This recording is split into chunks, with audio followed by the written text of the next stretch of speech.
just got my Gear Supply patch cables. I'm going to open them up.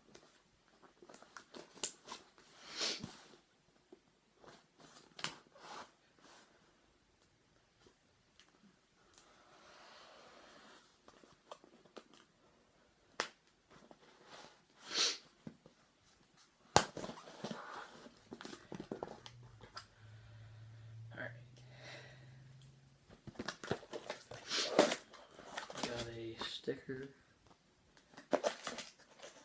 We got the bag. Oh, and the bag's got a hole in it.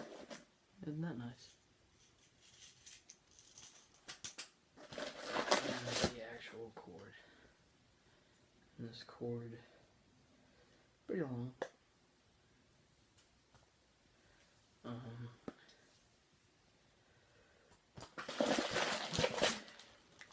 Yep.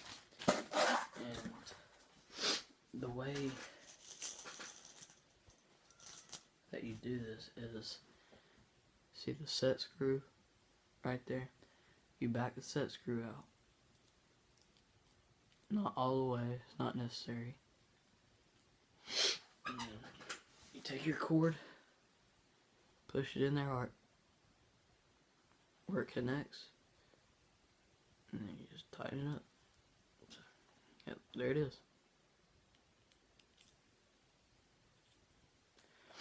And this patch cable will be going on my pedal board.